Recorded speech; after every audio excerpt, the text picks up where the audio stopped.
And from ABSA, overcoming all obstacles.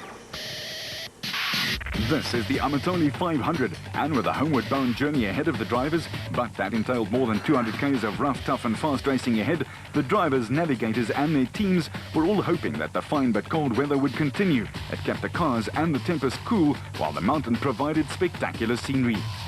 As they did in Botswana for all but the last few k's of around 1,000, Mark Grenier and Chris Birkin were still leading, but the Castrol Toyota had lost one eye in a meeting with a rather solid object.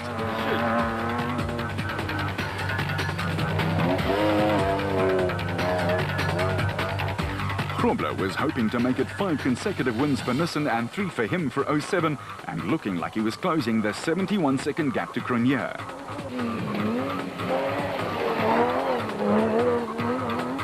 With his stablemate Duncan Voss, also a former national champion, applying his own pressure just behind the battle for the lead in the second Nissan Navara. Woolridge and Schulthammer had moved up 4 places and had the Ford Ranger dancing to their merry tune. While Corbett and Balzar, ever mindful of another 200 k's ahead of them, kept it smooth with the next Nissan Navara. Alberts and Hunter and the Rapsa back were enjoying their stint up front and were finding it very much to their liking. As it was, there had already been 4 different winners in this special category this year. It looked like it might be 5.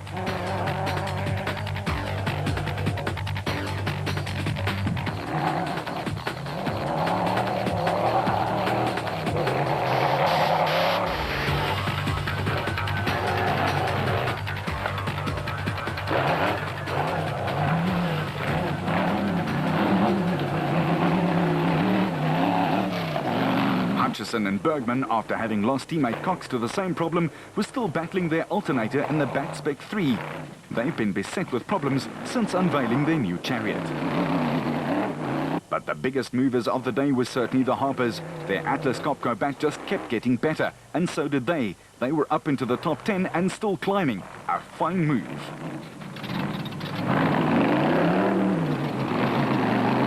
With Variawa also moving up the batting order in a fine drive. But he had Herman Silwat and Mornay Muller all over his exhaust pipes.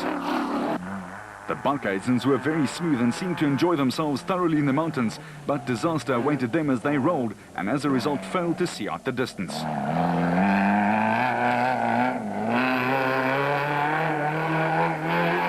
The Zermattens, conversely, were regaining their consistency in the Ryobi Nissan and were up into the top 12, looking for that top 10 and leading Class D. Taylor and Keith were continuing their giant killing act, and the little JRE was purring along very nicely, thank you very much for asking. But up front, Grenier was still dictating matters and steaming on the way home. He had a 3-minute lead as Grobler had crashed out with just 45 k's left to go. And that left Voss and Pitchford in the Hunter's seat, having to chase for all they were worth. And they did one heck of a job of it. That also elevated the Ford duo Woolridge and Schulthammer to 3rd, and with the locals hollering encouragement, the pair set about trying to close the gap to Voss. The De Bruins were also chasing hard. They were past Visser and Bard Norston up into the top 5, a good hard push after DSP. With the Century Properties Nissan of Corbett and Balzar being chased as hard as possible by the red Rapsa bat of Alberts and Hunter, who was sprinting for home.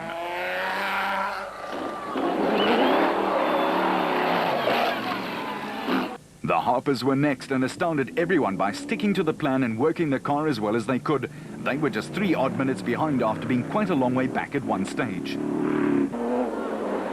Brandon Harkis with Co-Jean Moore was also going well, and this twosome and the Ford Ranger have really started getting on well together. They were rocketing up the order after starting 15th overall. While Matthews and Smith and the Century Properties bat were 3rd in the specials, holding patient station. For Tollefson and Evans, there was a wrong slot, and then a quick correction.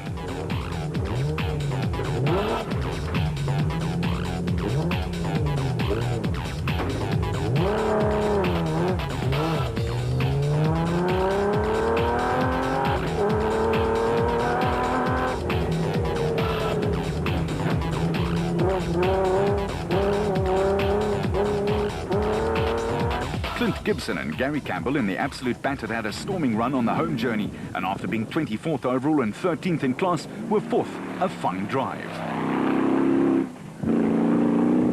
With Sulwalt and Moller falling back a little, trying to preserve their chances of finishing.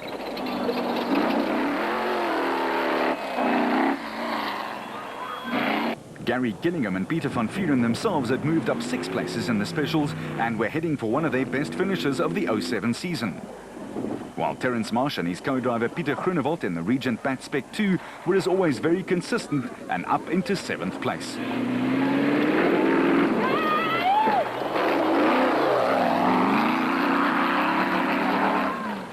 Visser and Badenhorst had broken a hose on the back brake and battled to fix it. Therefore, they'd lost a fistful of places, but were back on the road at last.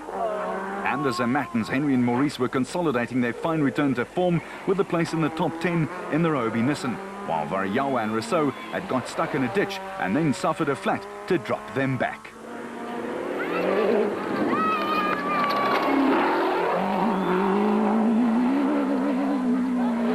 With teammate Schroeder having to call it a day after losing 4-wheel drive, Jack Peckham, racing solo from DSP in the diesel Ford Ranger 4-litre, had made a big surge and was up into the top 15. He was on a charge of note. The brothers White, David and Gary also entered for the long haul in the African Heritage with Smooth and nursing the Rurikon Bat up into the top 10. And Taylor and Keith were still steaming along, up from 18th in the specials to 11th. But Whitehouse and Langton were in their dust and chasing and would eventually steal by them to round out the top 10 specials. Van Tonder and Guapa were 13th after the time trial, but were up into 11th, and going in car it was clear why. They were Smooth.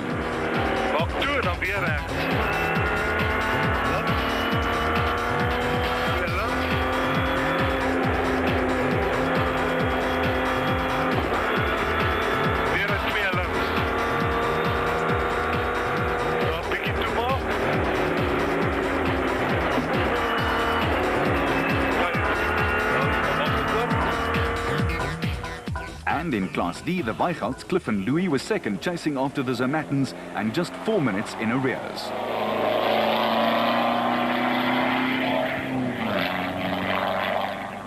With Hutchison and Bergman gamely chasing after them after soldiering on despite their electrical problems. The small man is one tough guy. Yanni Visser and Yorks LaRue were happy with their Toyota Space and were second in Class E, a very reliable drive. The Raysonics duo of Kutsila Viscagni and Johan Gerber were next into the camera's viewfinder in 14th place in the production cars and 3rd in Class D. With Dalmas man Ramon Besaidnout and Stefan Locke in their Toyota desperately trying to close the gap to a podium place. In Class B, the Besaidnouts were 8 minutes behind in second in their Adenko Bat. While Rundle and Roberts, second in Class E, had their fair share of electrical troubles and were nursing at home, although it didn't look like it.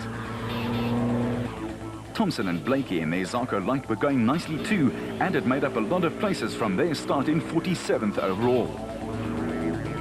Rurikon CEO Peter Ruthven and Deval Boshoff were 14th in the specials, up from 20th, and also enjoyed a fine second half of the race.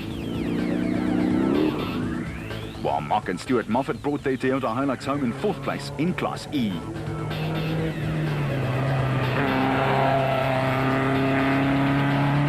It would have left over singing about a blue moon, but Fabio Tafani and Alan Dearling were also just singing about country roads, taking them home in 5th place in class. At the finish line, though, it was Voss who passed Grenier within a K of the line after the youngster had flipped the Toyota, and Voss himself was only on 3 paws. Navigator Ralph Pitchford's smile said it all.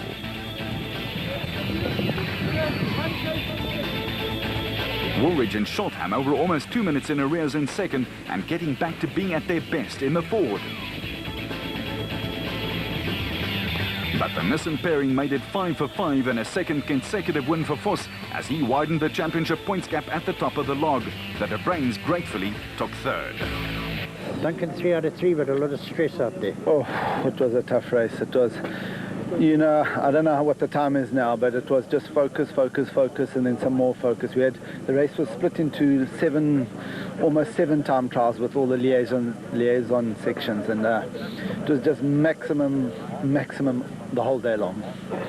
And a little bit of drama just before the end. Well, again, just like the last race, the Toyota was on the lead, and we were putting him under as much pressure as we could, and he's here a kilometre, he's crashed the car a kilometre from the end, he's rolled it.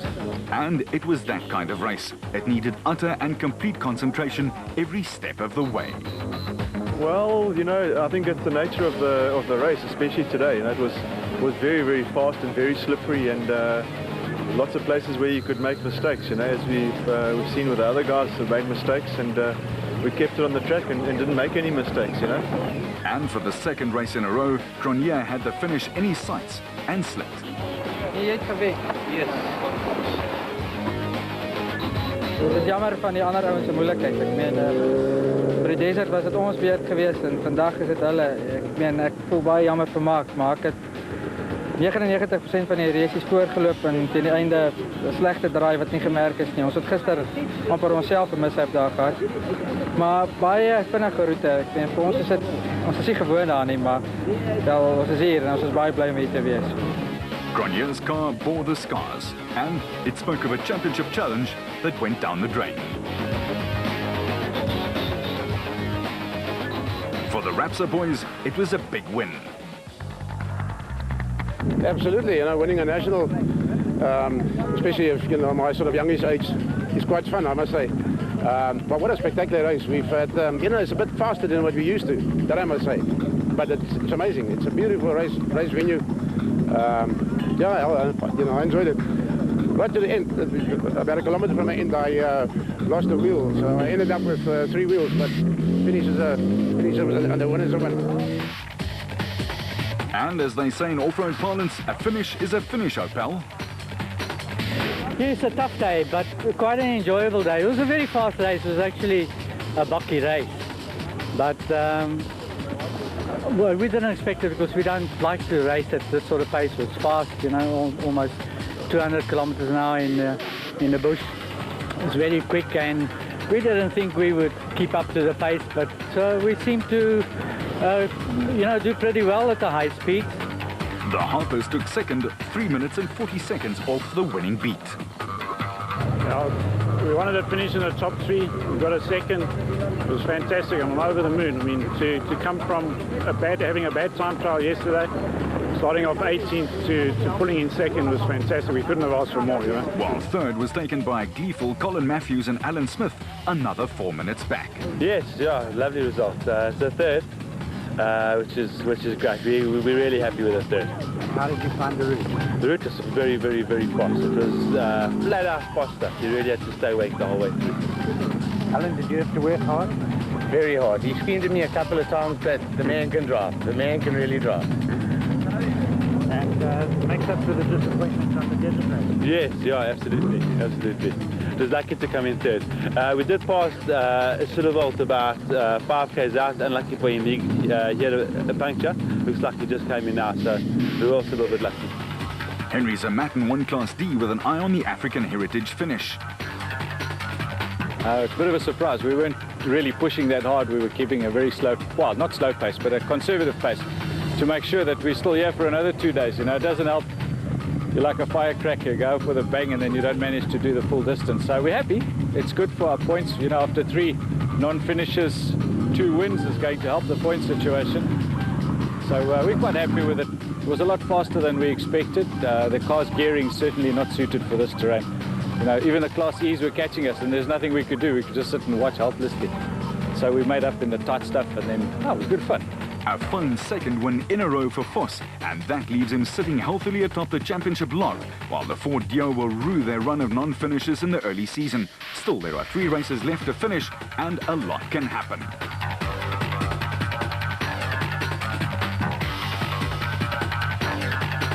In the special vehicle category, a rock-solid victory for Alberts and Hunter, while their second place consolidates the Harpers as the championship leaders with a very healthy margin. Until the next time, you keep it on the road, we'll keep it off-road.